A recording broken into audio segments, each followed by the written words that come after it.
Okay, I just shared this YouTube, but we'll share it again. Social skills are really hard for folks who don't speak English as their first language.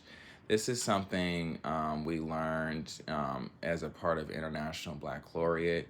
When there's a culture shock or culture switch of drastic proportion, um, you basically don't want to do what I just saw is close the door. That's like you closing the door on a boss a lot, which is like not traditional. And like if you are a religious person of any sort of affiliation, you would need to also be consider your religion in that moment and not your human in that moment.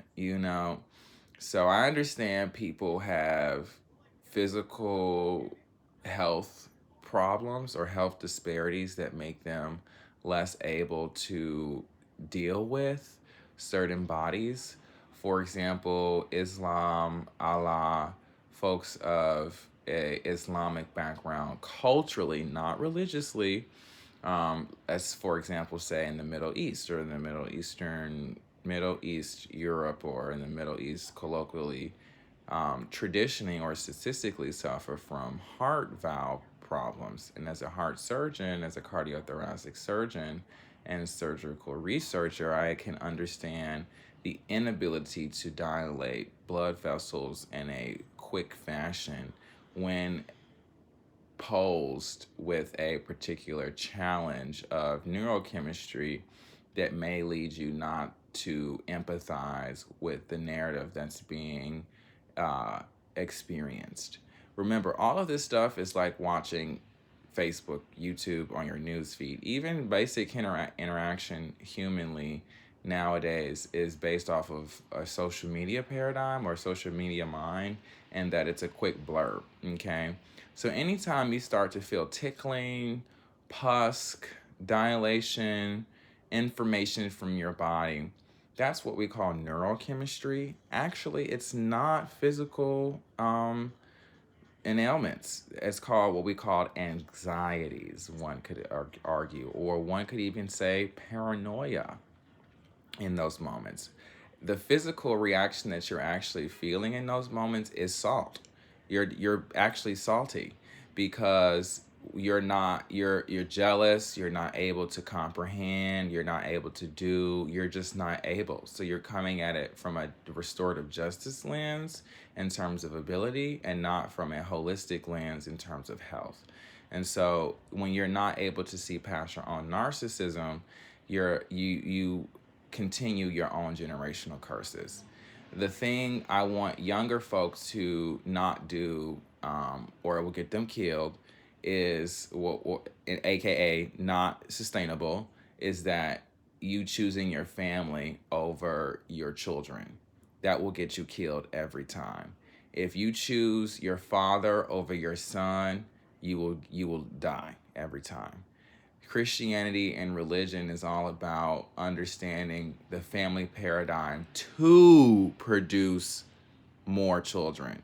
It's not a focus, oh, well, I have to focus on my father versus because what you're actually saying in those moments when you're saying, oh, my family, you're saying my father, because that's your line. That's not your family. That's your father's family that you are a part of. You don't own your family owns you. So you need to get that straight, especially working with Allah and the hijab. You need to be very careful about closing doors. I'm just going to say that one more time. Wearing a hijab, you need to be extremely careful closing a door. You will die. I'm just letting you know now. All right, continuing on with the message. Wearing a hijab means you're religious folk. Religious folk don't deal with doors. They're not mean. That's like a clergyman or somebody wearing a clergy's outfit walking into a bar, walking into a facility that is obviously not religious. It's what we call socially awkward. Okay, for my English speakers who speak English as a primary language, that is a taboo in English culture. Okay, so if you're speaking English, wearing a hijab, do not close a door. It will behoove you to open them. not even do anything with the door, honestly, because religion is encapsulated. It is not plain based. Okay?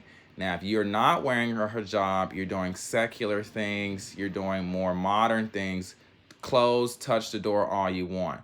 Literally, Meghan Markle got asked to leave the castle of this world because she touched a door. Okay, that's it, that's all. You may not be religious or traditional or cultural, but you must respect English culture speaking English. Okay, that is just sheer respect. Okay, you have to acknowledge your people lost the war. You're speaking English. Period. So we'll start there.